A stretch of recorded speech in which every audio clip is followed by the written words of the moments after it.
अक्षय तृतीया, जी हाँ, एक ऐसा पवित्र मौका जिसके बारे में मान्यता है कि इस दिन का निवेश हमेशा फलदायक होता है।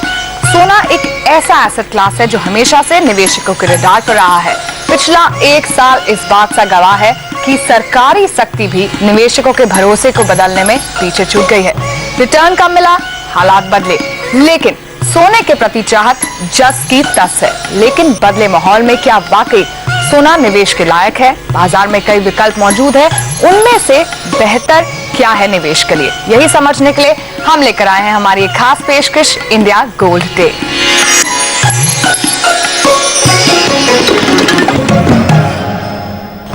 और हमारी इस खास पेशकश में हमारे साथ जुड़ रहे हैं एनसीडीएक्स के MD Sameer Shah, all India gems and jewellery trade federation के director Ashok Meenawala, SNC Comtrade के एमडी डीके अग्रवाल और क्रेड एंड कमोडिटीज के सीईओ विवेक बजाज। जेंटलमैन, आप सभी का स्वागत है हमारी इस खास पेशकश में और शुक्रिया समय निकालने के लिए। चलिए, सबसे पहले अशोक जी, मैं आपसे शुरुआत करना चाहूंगी। हमने देखा है कि पिछले एक साल में ना के बराबर रिटर्न मिला है सोने में। सरकार ने इतनी सख्ती की है, बेशक आप लोगों को इसकी कीमत ऑब्वियसली ज्यादा चुकानी पड़ी है, लेकिन ये समझाइए हमें कि सोने की डिमांड में कमी फिर भी नहीं आई है, इसकी क्या वजह है? देखिए, सोना एक 5 साल का रिकॉर्ड देखें तो करीब 25% रिटर्न देते आ रहा है। लास्ट ईयर और इस साल का अगर आप डिफरेंस देखें तो करीब 10 से 11% रिटर्न देते आ रहा है। तो 10 से 11% बहुत नेग्लिजिबल दिखता है हमें। पर मुझे ये बताइए, कौन सी कमोडिटी ऐसी है जो हकीकत में आपको 10-11% भी रिटर्न देती है? नंबर 1। नंबर 2, मुझे ये बताइए कि गोल्ड जो है ये एक आम आदमी, एक आम नागरिक या एक द मासेस के लिए ये एक प्रोडक्ट है। उनके लिए कोई दूसरा प्रोडक्ट इससे मजबूत प्रोडक्ट नहीं है जो इतनी आसानी से अच्छा रिटर्न देते आ रहा है।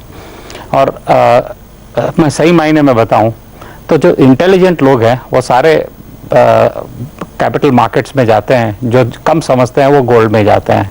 और 5 साल का अगर आप रिकॉर्ड देख ले तो जो बहुत कम समझते थे वो सबसे ज्यादा फायदा उनको मिला है, और जो बहुत ज्यादा समझते थे उनको बहुत कम फायदा मिला है।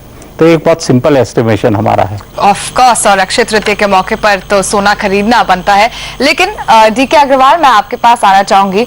एक्सचेंजेस पर अगर आप नजर डालें, बेशक पिछले एक साल में सोने और चांदी का कारोबार घटा है, लेकिन कुल टर्नओवर में अभी भी इसकी हिस्सेदारी 50% से ज्यादा है। ऐसी क्या बात है कि वायदा में भी सोना निवेशकों के रडार पर अभी भी बना हुआ है? जैसे अभी उन्होंने कहा कि सोना हमारी रगत में बसता है, आई थिंक ये बिल्कुल सही बात है। आज भी हम देखते हैं तो सोने का एक बहुत बड़ा अट्रैक्शन है इंडियन के दिमाग में, और एक यही वजह है कि इवन एक्सचेंजेस के ऊपर भी बहुत सारी और कमोडिटीज में वॉल्यूम कम हुए हैं, बट सोने में कम नहीं हुआ। इवन क्योंकि गोल्ड हमारा बहुत सारा इंपोर्ट होता है और इंपोर्टर्स को हेजिंग करने की काफी रिक्वायरमेंट रहती है। इवन दो हमारे इंपोर्ट में काफी कमी आई है, जो पिछले 950 टन के करीब का इंपोर्ट 2012-13 में हुआ था, वो लगभग 800 टन के करीब 2013-14 में हुआ है।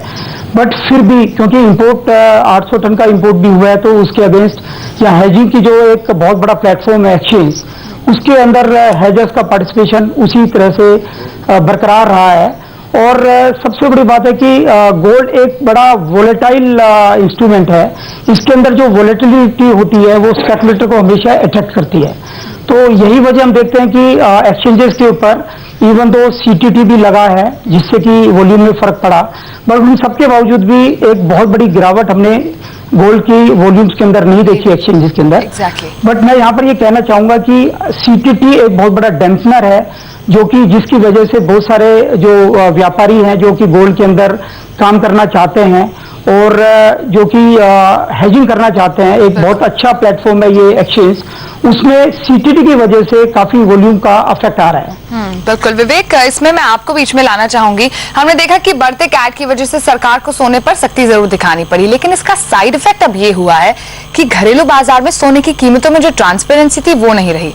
ऐसे में क्या ये नहीं लग रहा आपको कि ड्यूटी, प्रीमियम, इनकी वजह से कुछ निवेशक प्रॉबेबली भरोसा भी उनका थोड़ा सा उठा है और वो बाजार से शायद थोड़ा सा दूर हुए हैं? अगर किसी भी फाइनेंशियल इंस्ट्रूमेंट में गवर्नमेंट का ज्यादा रोल या पार्टनरशिप इन्वॉल्व हो जाता है, तो ये निवेशक कहीं ना कहीं थोड़े से उसमें अनकंफर्टेबल रह जाते हैं। तो अगर आप देखें कि लास्ट 1 साल 2 साल में गवर्नमेंट ने जहां पर सख्तियां इतनी अप्लाई की है, तो कहीं ना कहीं निवेशक कम्युनिटी सोने से मूव आउट की है, and at the same time they have preferred instruments like equity markets, और they have actually gone ahead and participated more on derivatives through options than सोने के अंदर में पैसे को पार करें। तो डेफिनेटली कोई भी इंस्ट्रूमेंट में जहां पर गवर्नमेंट का इन्वॉल्वमेंट ज्यादा आ जाता है, basically I call it a partnership of the government, लोग फिर उसमें से निकलना ही प्रेफर करते हैं। बिल्कुल। लेकिन समीर जी, जिस वक्त सरकार ने सोने पर सख्ती की थी, जब काबू पाने की कोशिश की, उसी टाइम हमने देखा कि आपने सोने में हेज वायदा इंट्रोड्यूस किया। इस तरह का जोखिम लेने की क्या वजह थी, और अब कैसा रिस्पॉन्स मिल रहा है गोल्ड हेज वायदा को? जैसे कि मेरे बाकी कलीग्स ने कहा है कि गोल्ड और सोना बहुत एक इम्पॉर्टेंट चीज़ है एक इंडियन की पोर्टफोलियो में, इंडियन की रग रग में भरा हुआ है, जैसे डीके जी ने बताया। तो सोना कहीं नहीं जाने वाला है, सोना एक इंडियन के पोर्टफोलियो में रहने वाला है और वहाँ पे निवेशक आने वाला है। तो हमने ये देखा कि सोने का जो फिलहाल जो एक्सचेंजेस पे और जो मार्केट में प्रोडक्ट्स अवेलेबल है, वो ज़्यादा करके physical delivery based products available है। और हुआ क्या है कि जो इंपोर्ट ड्यूटी आई है और जो 80-20 का रूल आया है, उससे जो प्रीमियम्स जो फ्लक्चुएट होना शुरू है, वो बहुत इनकन्सिस्टेंटली फ्लक्चुएट होना शुरू हुए, और निवेशक का उस पर कोई कंट्रोल नहीं है। निवेशक ना उस प्रीमियम को प्रिडिक्ट कर सकता है, ना उसको कंट्रोल कर सकता है। ये तो चंद ज्वेलर्स के कंट्रोल में है जो जानते हैं कि इसमें डिमांड सप्लाई कितना है और उसका प्रीमियम और डिस्काउंट कैसे मूव होने वाला है। तो हमारे हिसाब से निवेशक को इफेक्ट काफ़ी हुआ है उसका, कि उनका एक भरोसा जो था कि एक प्योर इन्वेस्टमेंट तरीके पे जो सोने में पैसा डालना चाह रहे थे, वो थोड़ा सा भरोसा कम हुआ। तो हम लोगों ने एक नया कॉन्ट्रैक्ट लॉन्च किया जो कि वो प्रीमियम निकाल देता है, और प्योरली जो इंटरनेशनल बाजार में जो सोने का भाव चलता है उसको इंडियन रुपीज़ में कन्वर्ट करो तो वो पूरा भाव रिफ्लेक्ट होता है, 100% कोरिलेशन के हिसाब से रिफ्लेक्ट होता है। तो एक सिंपल प्रोडक्ट हमने ऑफर किया है, और हम लोग चाहते हैं कि इन्वेस्टर इस सिंप्लिसिटी को एम्ब्रेस करे और गोल्ड से ना हटे, क्योंकि गोल्ड एक इन्फ्लेशन हेज है और पोर्टफोलियो में होना ज़रूरी है। और जो एक कॉम्प्लिकेटेड चीज़ हो गई थी इंपोर्ट ड्यूटी और 80-20 रूल के कारण, उसको निकाल के हमने एक simple pure investment product, financial investment product हमने ऑफर किया है, और उसका रिस्पॉन्स, इनिशियल रिस्पॉन्स बहुत अच्छा रहा है। खैर अभी काफ़ी टाइम है उस कॉन्ट्रैक्ट को बढ़ाने के लिए, लेकिन इनिशियल रिस्पॉन्स अच्छा है। ऑलराइट, तो बॉटम लाइन ये निकल कर आ रही है कि ऑफ कोर्स आप हम इंडियंस के रग में से या दिल में से आप सोने को बाहर नहीं निकाल सकते हैं। और ऑफ कोर्स एनसीडीएक्स ने जो गोल्ड हेज वायदा इंट्रोड्यूस किया है, वो एक सिंपल मेथड है। अगर आप प्रीमियम ड्यूटी सब कुछ हटाकर ट्रेड करना चाहते हैं, of course international parity price पर फिर आप वो कर सकते हैं। हम आपको बता दें कि पिछले साल गोल्ड हेज नहीं था, ये एक नया प्रोडक्ट है। और जिस तरह से गोल्ड प्राइसिंग में ट्रांसपेरेंसी को लेकर सवाल खड़े हो रहे हैं, ऐसे में गोल्ड हेज कितना फायदेमंद हो सकता है, इस पर हम जरूर चर्चा करेंगे। लेंगे एक छोटा सा ब्रेक।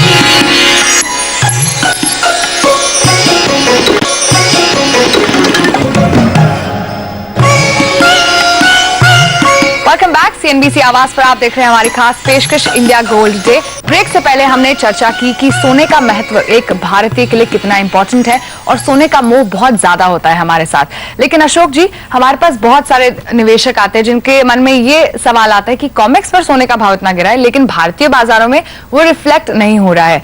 तो हमें ये समझाइए कि ये जो प्रीमियम हम वर्ड यूज करते हैं, वो सबसे पहले तय कौन करता है और इसका प्रोसीजर क्या होता है? क्या ट्रांसपेरेंसी नाम की कोई चीज है, या फिर प्राइसेस में कुछ गोलमाल ही होता है? जब फिल्म बहुत हिट हो जाती है ना तो जो टिकट विंडो है ना, वहाँ पर ट्रांसपेरेंसी भी नहीं रहती है और प्राइसिंग भी ठीक नहीं रहती है। यही सिचुएशन है। Gold is a hit product number 1। उसको अगर कंट्रोल किया जाए in the year 2014, so this is what is going to happen. You cannot control gold. So this is, I think, one of the results of a wrong control policy of the government. I think a very strong aspect of the premium is that there is a slight premium now, around 7-8%, which is there. It had gone up to much higher numbers. But I think the moment ये controls अगर उठाए जाएंगे, ये import duties कम की जाएगी, automatically सारी चीजें सही हो जाएगी, and things will be in the right place. Alright, Sameer, इस पर मैं आपसे बात करना चाहूंगी। अगर सरकार पॉलिसी में बदलाव करती है, जिस तरह से हम बात करें, तो आपको ऐसा नहीं लग रहा कि गोल्ड हेज कारोबार में सारे जो सोने का वायदा है वो आ जाएगा? और क्योंकि इसका इंपॉर्टेंस तभी तक है जब तक ड्यूटी और प्रीमियम है। अगर ड्यूटी हट गई तो गोल्ड हेज वायदा जो है उस पर फिर क्या इम्पैक्ट पड़ेगा? ऐसा है कि simplicity never goes out of fashion. तो सरकार ने अगर इंपोर्ट ड्यूटी मान लो कम कर भी दी है, ऐसा कोई गारंटी नहीं है सरकार की कि एक साल के बाद फिर से उसको हाथ नहीं लगाएंगे। ऐसी कोई गारंटी नहीं है उसकी कि कस्टम्स पे कोई उसका इम्पैक्ट नहीं होगा। तो ये तो एक कॉन्स्टेंटली चेंजिंग चीज है और सरकार इसको यूज करेगी अपने करंट अकाउंट डेफिसिट कंट्रोल करने के लिए, एक टूल यूज करेगी। तो मेन चीज होना जरूरी है मार्केट में, इन्वेस्टमेंट मार्केट में, कि गोल्ड, फिजिकल गोल्ड से हटके फाइनेंशियल गोल्ड में इन्वेस्टमेंट जाना जरूरी है। 30% इंडिया का जो गोल्ड कंजम्पशन है उसका 30% इन्वेस्टमेंट के लिए होता है। अगर इन्वेस्टमेंट के लिए आप गोल्ड करते हो तो उसको फिजिकली होल्ड करने की कोई जरूरत नहीं है, उसको आप फाइनेंशियल इलेक्ट्रॉनिक फॉर्म में होल्ड करिए, ताकि आपको जो एक इन्फ्लेशन के अगेंस्ट हेज चाहिए, जो इन्वेस्टमेंट चाहिए, उसका भी फायदा है और सिंप्लिसिटी का भी फायदा है और उसको फिजिकली होल्ड करने की भी जरूरत नहीं है। तो मेरे हिसाब से सिंप्लिसिटी कभी never runs out of fashion. और ये वेरिएबिलिटी जो रहेगी सरकार की, कभी इंपोर्ट ड्यूटी रहेगी, कभी नहीं रहेगी, कभी बढ़ाएंगे, कभी कम करेंगे, तो वो निवेशक को क्यों सफर करनी चाहिए? ऑफ कोर्स, क्योंकि गोल्ड हेज आप तब यूज करेंगे जब ड्यूटी ज्यादा इम्पैक्ट करेगी, और अदरवाइज ऑफ कोर्स आपके पास बहुत सारे ऑप्शंस हैं गोल्ड में ट्रेड करने के लिए। लेकिन डीके, जिस तरह से गोल्ड प्राइसिंग में ट्रांसपेरेंसी को लेकर सवाल लगातार खड़े हो रहे हैं, और अगर गोल्ड में हमने देखा है जिस तरह से कारोबार पर असर पड़ रहा है, वॉल्यूम जो है वो वहां पर ज्यादा इम्पैक्ट नहीं आ रहा है, आपको लग रहा है कि यहाँ अवेयरनेस की कुछ कमी आ रही है? यहाँ पर जो ट्रांसपेरेंसी की आप बात कर रहे हैं, आई थिंक ये बिल्कुल सही है कि ये प्रीमियम एक ऐसी चीज है जो कि कोई ट्रांसपेरेंसी नहीं हो सकती, क्योंकि ये डिमांड एंड सप्लाई के ऊपर डिपेंड करता है। और जो ये आर्टिफिशियल जो ये कंट्रोल्स लगे हुए हैं, इंपोर्ट ड्यूटी जो 10% हो गई है, और जो प्रीमियम, जो इस समय भी प्रीमियम लगभग 5% के करीब प्रीमियम है, तो ये जो प्रीमियम का ऊपर नीचे होना, यही सबसे बड़ी मैं बोलूंगा कि नॉन ट्रांसपेरेंसी है, और इसी की वजह से इन्वेस्टर का विश्वास कम हो रहा है। और जो ये गोल्ड हैज कॉन्ट्रैक्ट इंट्रोड्यूस हुआ है जी, ये जो एनसीडीएक्स में गोल्ड हैज कॉन्ट्रैक्ट जो इंट्रोड्यूस हुआ है, इसमें कम से कम, क्योंकि इसके अंदर सिंप्लिसिटी है, आप जो बाहर इंटरनेशनल प्राइसेज है उसके बेस पे आप ट्रेड कर रहे हैं, इसमें ना इंपोर्ट ड्यूटी का फंक्शन है ना प्रीमियम का है, तो इसमें हेजिंग करना बहुत आसान हो गया है। और यहाँ पर क्योंकि डिलीवरी का लेन देन नहीं होता और इसलिए ये कैश सेटल्ड होता है, आई थिंक इसकी वजह से ये गोल्ड हैज कॉन्ट्रैक्ट एक अच्छा कॉन्ट्रैक्ट है। और इससे विवेक, मैं आपके पास आना चाहूंगी। जिस तरह से ऑफ कोर्स हमने चर्चा की कि ट्रांसपेरेंसी को लेकर बहुत ज्यादा मुद्दे हैं। अब प्रॉब्लम यह है कि सोने में इन्वेस्ट सब करना चाहते हैं, क्वालिटी को लेकर चिंता है, प्राइसिंग को लेकर चिंता है। ऐसे में क्या आप ये कहेंगे फिर ज्वेलर्स हो या फिर रिटेल इन्वेस्टर्स, गोल्ड हेज एक बेहतर विकल्प होगा और एक सेफर बेट होगा? For an investor community I think it's a best product and बहुत अच्छा डिजाइन प्रोडक्ट है जो एक इन्वेस्टर और for that matter a trader and a speculator और हेजर, ये सारे कम्युनिटी को ये बहुत अच्छे तरीके से कैटर टू करता है। जो लोगों को लेकिन रियल गोल्ड चाहिए, क्योंकि ये कैश सेटल कॉन्ट्रैक्ट है, तो रियल गोल्ड जिनको चाहिए उनको ऑब्वियसली वो ज्वेलर के पास ही प्रेफर करते हैं, वो अपने किसी जान पहचान वाले के यहाँ प्रेफर करते हैं रियल गोल्ड डिलीवरी लेने के लिए। बट साथ साथ में अगर वो अपने इन्वेस्टमेंट पोर्टफोलियो को बिल्ड करना चाहते हैं तो मुझे लगता है गोल्ड हेज एक अच्छा विकल्प है, क्योंकि इंडिया में ईटीएफ उतना बड़ा विकल्प के रूप में सामने नहीं आ पाया है जितना दुनिया में ईटीएफ एक इतना बड़ा विकल्प है। तो हैट्स ऑफ टू एनसीडीएक्स, उन्होंने इतना अच्छा प्रोडक्ट डिजाइन किया है। अब तो समय ही उसको मार्केट में उसकी नीड क्रिएट करेगा और उसको एक बड़ा प्रोडक्ट, सक्सेसफुल प्रोडक्ट के रूप में एस्टैब्लिश करेगा। ऑलराइट, चलिए, अगर आप एक रिटेल इन्वेस्टर तो आपके लिए इस समय तो एक बेस्ट ऑप्शन निकल कर आया है गोल्ड हेज वायदा एनसीडीएक्स का, जहां पर सिंप्लिसिटी ज्यादा है और आप आसानी से किसी भी डाउट, प्राइसिंग या ट्रांसपेरेंसी के डाउट के बिना आप ट्रेड कर सकते हैं। वक्त एक छोटे से ब्रेक का, लेकिन ब्रेक के बाद समझेंगे कि बाजार में जो मौजूद गोल्ड इन्वेस्टमेंट के ऑप्शंस है उनमें से आपके लिए बेस्ट विकल्प क्या है।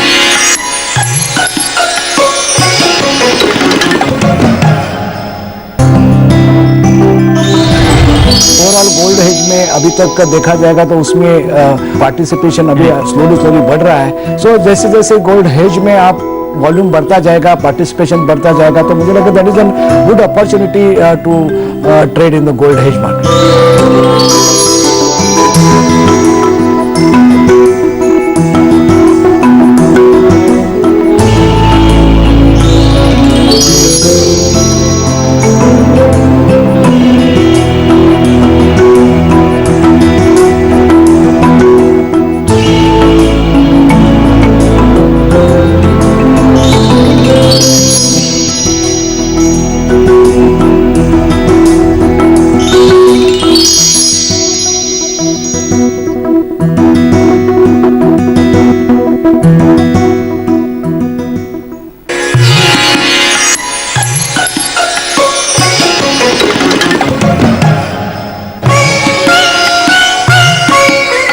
CNBC आवाज पर अक्षय तृतीया के मौके पर आप देख रहे हैं हमारी खास पेशकश।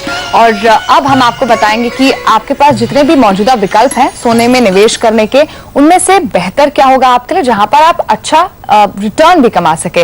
विवेक, भारत में अभी पेपर ट्रेड इतना लोकप्रिय नहीं हो पाया है, फिर भी अगर मौजूदा ऑप्शंस पर आप नजर डालें, वायदा या ETF, बेहतर क्या होगा और कितना % अपने पोर्टफोलियो का एलोकेट करना चाहिए एक इन्वेस्टर को? ऐसा है कि this answer is dependent on risk profile क्या है जो इन्वेस्टर है उसका।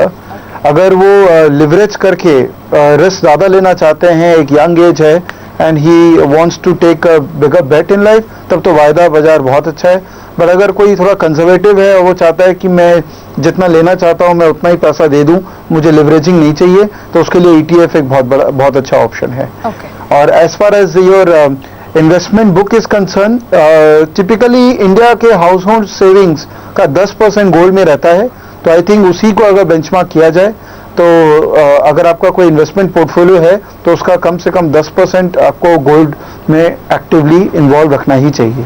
ऑल राइट, ओके, तो आपको अपने रिस्क प्रोफाइल के हिसाब से एलोकेशन इनफैक्ट चूज करना होगा कौन सा ऑप्शन, लेकिन 10% जिस तरह से विवेक ने कहा आप एलोकेट कर सकते हैं। अशोक जी, फिजिकल गोल्ड की अगर मैं आपसे बात करूं, एक इशू जो कई बार सामने आता है कि फिजिकल में अगर किसी के पास सोना है, बेचना हो या गिरवी रखना हो, क्वालिटी को लेकर एक बड़ा मुद्दा है, एक बड़ा बोन ऑफ कंटेंशन है, और इस पर ज्वेलर्स में कोई, अगर आप देखिए, एक सामान्य नियम भी नहीं है।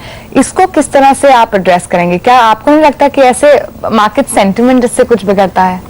नहीं, आप क्वालिटी देखिए, सन 2000 से करीब 15 साल अब हो गए हैं, 14-15 साल हॉलमार्किंग आ गया है, और मैं मानता हूं कि ऑलमोस्ट 100 शहरों में हॉलमार्किंग बहुत एग्रेसिवली लोग फॉलो कर रहे हैं।